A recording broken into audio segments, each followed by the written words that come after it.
Seriously અમદાવાદની international સ્કૂલની નોકરી છોડી તારે ગામની કોઈ સરકારી સ્કૂલમાં અંગ્રેજી ભણાવવું છે. પ્રાઇવેટની 1.5 લાખ રૂપિયાની નોકરી છોડી 50,000ની સરકારી નોકરી કરવી એ નથી મૂર્ખતા કહેવાય. આજના મોંઘવારીના જમાનામાં તમારું સેલ્ફ રિસ્પેક્ટ, તમારું એથિક્સ તમને રૂપિયા કમાઈને નથી આપી શકતું. સેટિસ્ફેક્શન ચોક્કસ આપે છે. ક્યાં જાઉં પાછી ટીમલી અલ્યા ગોડાઓ પગે લાગો બધા. આ તમારા અંગ્રેજીના નવા સાહેબ છે. રમણભાઈ, આપણા ગામના ઘરોની દિવાલ પર આટલી સુંદર ગ્રેફિટીઝ, આટલા સુંદર ચિત્રો કોણે દોર્યા? કોણ ખબર નહીં, કોઈ કશી ખબર નહીં. તે માસ્તર રહેવાનું હું વિચાર્યું? આ ગામનું છેલ્લું ઘર છે ને, ત્યાં રહીશ. છેલ્લું ઘર?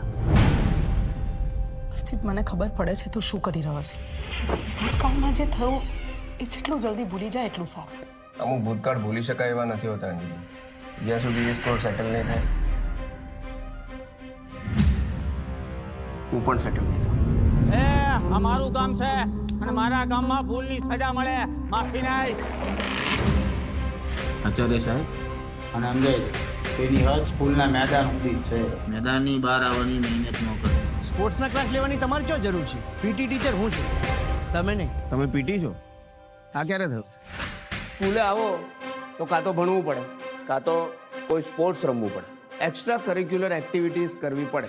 આ સ્કૂલનું એક પણ બાળક જો મેડલ લઈને આવ્યું ને તો આ સ્કૂલના બાદશાહ તમે. અને ના મળે તો તો એ જ ઘડીએ રિઝાઇન કરીને હારેલા સિપાહીની જેમ મોઢું નીચું કરીને ફક્ત આ સ્કૂલમાંથી જ નહીં, ગામમાંથી નીકળી જવાનું.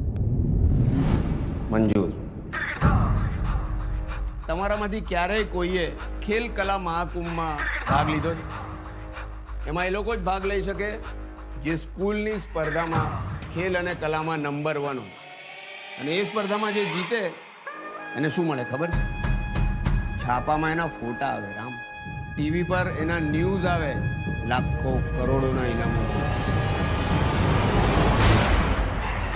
પણ એનાથી પણ વધારે એક મહત્વની વસ્તુ છે. ખબર છે એ વસ્તુ શું છે?